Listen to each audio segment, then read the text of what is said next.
नमस्कार दोस्तों, मैं अमित कुमार स्वागत करता हूं आपके अपने यूट्यूब चैनल हिस्ट्री 247 में।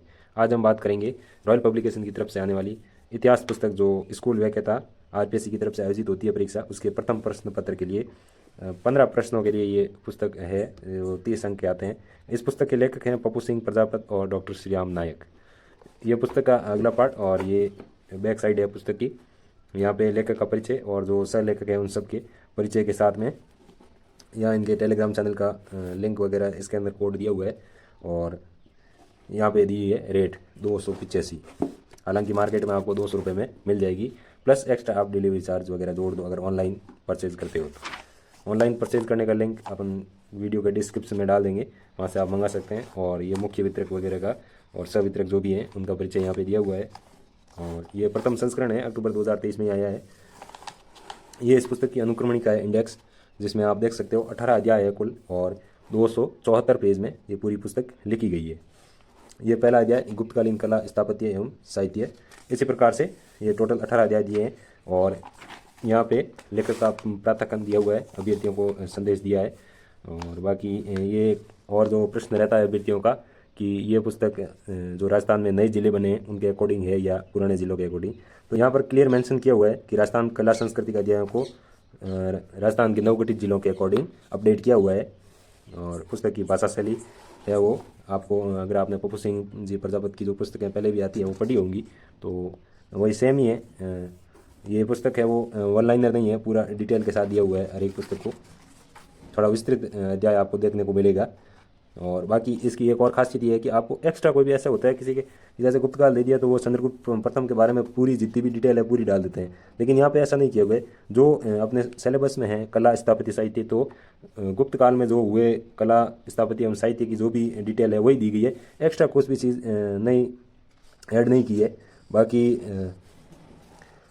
और भी देखें तो कुछ छोड़ा भी नहीं गया है। कला स्थापत्य के और साहित्य के बारे में जितना हो सका पूरी की पूरी डिटेल ऐड करने की एक लेखक ने कोशिश की है। पेज क्वालिटी आपको पता ही है इनकी शानदार ही होती है हमेशा से ही। बाकी ये चिक्कों वगैरह का कुछ चित्रण भी किया गया है, चित्र ऐड किए हैं। बाकी यही पुस्तक आपको दिख रही है, जगह जगह आपको इंडेक्स भी देखने को मिलेगी।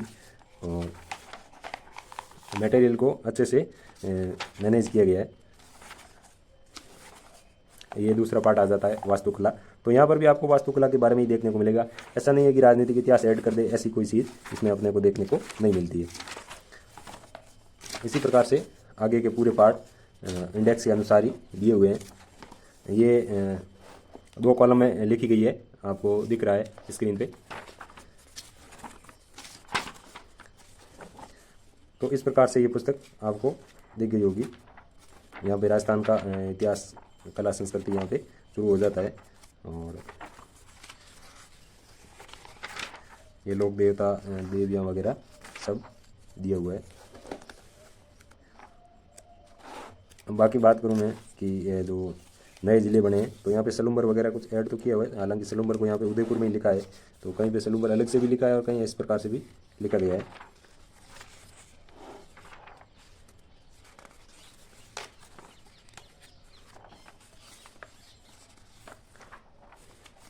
इस प्रकार से ये पूरी पुस्तक आपको देखने को मिलेगी। लास्ट का पाठ राजस्थान भाषा एवं साहित्य का दिया हुआ है। ये अंतिम 18वां अध्याय है इस पुस्तक का। बाकी वेशभूषा वगैरह, ये त्यौहार आ गए, पशु मेले आ गए।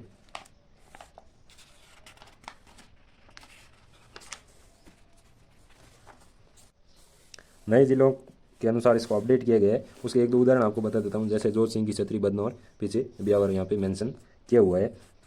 इसी प्रकार से आगे देखें अपन तो जैसे यहाँ तीर्थों का भांजा मसकुंड और तीर्थों की नानी देवी यानी सांबर। तो इस प्रकार से जगह जगह आपको और भी उदाहरण देखने को मिल जाएंगे कि इस बुक को नए जिलों के अकॉर्डिंग अपडेट किया हुआ है। जैसे ये कामा डीग दे दिया। इसी प्रकार कई उदाहरण आपको देखने को मिले, मेवानगर बालोतरा।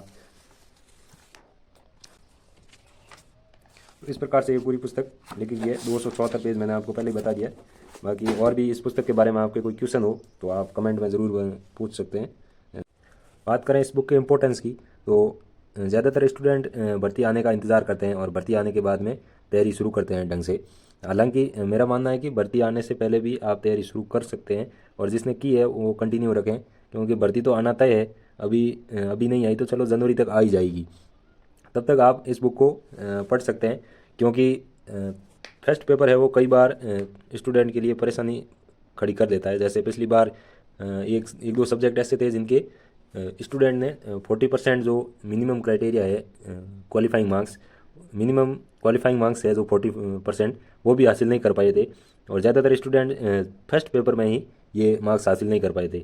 उसका रीज़न यही था कि ज़्यादातर स्टूडेंट क्या है कि भर्ती आने का इंतजार करते हैं और भर्ती आने के बाद सोचते हैं कि हम फर्स्ट पेपर बाद में पढ़ेंगे, और उसी हुआ वो में वो फर्स्ट पेपर को ढंग से तैयार नहीं कर पाते हैं, और इसी कारण पिछली बार हमने देखा था कि वो 40% मार्क्स भी हासिल नहीं कर पाए। यही एक रीज़न था ज़्यादातर स्टूडेंट्स के। तो इसलिए आप अभी से तैयारी शुरू कर सकते हैं, और ये बुक बहुत शानदार है। आप मान के चलिए कि ये 15 प्रश्न जो इसमें दिए हैं कि भाई इस पोर्शन से आएंगे हिस्ट्री वाले से, तो ये बुक आपको 12 से 13 प्रश्न आराम से उपलब्ध करवाएगी, ऐसी पूरी उम्मीद है। कई स्टूडेंट्स का ये प्रश्न रहता है कि हम नाथ पब्लिकेशन पढ़ें या ये पढ़ें, तो उनके लिए भी है कि भाई आप दोनों में से कोई भी पढ़ सकते हो। डिफरेंस इतना ही है कि ये थोड़ी डिटेल के साथ लिखी हुई है, तो जो अदर देन हिस्ट्री सब्जेक्ट वाले स्टूडेंट है उनके लिए ये ज़्यादा बेटर रहेगी, क्योंकि हिस्ट्री जिनके सब्जेक्ट है वो तो क्या है कि हिस्ट्री अपने दूसरी बुक से भी पढ़ते हैं। जैसे इंडियन हिस्ट्री है वो उनके सेकंड पेपर में है, राजस्थान हिस्ट्री भी उनके सेकंड पेपर से काफ़ी हद तक कवर हो जाती है, तो वो वन लाइनर के साथ भी जा सकते हैं। लेकिन जो दूसरे सब्जेक्ट्स वाले स्टूडेंट है उनके लिए थोड़ा डिटेल से पढ़ना भी ज़रूरी हो जाता है, जिससे वो अच्छे अंक हासिल कर सके। क्योंकि वन लाइनर में आपको सीधा शॉर्ट जितना हो सके वो शॉर्ट करके देते हैं। इस बुक में आपको शॉर्ट नहीं, पूरा समझा के एकदम मटेरियल अच्छे से स्टूडेंट के लिए सहूलियत के हिसाब से दिया हुआ है, तो उसमें आपको ये फ़ायदेमंद सिद्ध होगी। एक और प्रश्न जो स्टूडेंट का रहता है कि इस बुक में आपके अध्यायवार प्रश्न मिलते हैं या नहीं, तो इसमें कोई प्रश्न उत्तर नहीं दिए हुए हैं। हो सकता है लेखक अलग से जारी करे उसके लिए कोई बुक। वैसे आपको अभी क्वेश्चन बुक की ज़रूरत होनी भी नहीं चाहिए, क्योंकि अभी भर्ती भी नहीं आई है। तो आपको बस प्रीवियस ईयर के पेपर ही देखने हैं, और पेपर आप कहीं से भी आरपीएससी की साइट से भी डाउनलोड करके देख सकते हो, और फिर बुक को आगे पढ़ सकते हो। बाकी एक और बुक जो मैंने बताई नाथ पब्लिकेशन की अभी रिलीज़ हुई थी, तो ये बुक थी। और इस बुक में 274 मैंने बताया आपको पेजेज़ हैं, और इस बुक में आपने को 243 पेज देखने को मिलते हैं। तो ज़्यादा डिफरेंस नहीं है, ये वन लाइनर है नाथ वाली, और ये डिटेल के साथ दी हुई है थोड़ी। तो पप्पू सिंह जी प्रजापत जो भी बुक्स लिखते हैं फिर वो पूरी दम लगा के ही लिखते हैं। ये हम सब ने जो हिस्ट्री के स्टूडेंट हैं उनको सबको पता ही है कि उनकी बुक्स कितनी शानदार आती है, और इनकी जो सामग्री है वो भी ऑथेंटिक बुक से ही ली हुई होती है।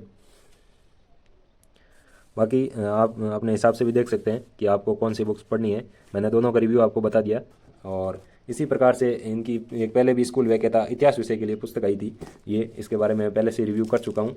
यही पुस्तक है, और अब इसके बाद में इनकी ये फर्स्ट पेपर के लिए बुक आ गई है।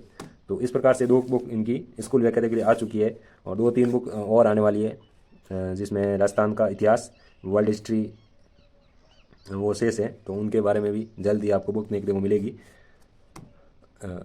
और भी इसी प्रकार की कोई भी बुक वीडियो के लिए बने रहिए हमारे साथ। Thank you, thanks for watching, धन्यवाद।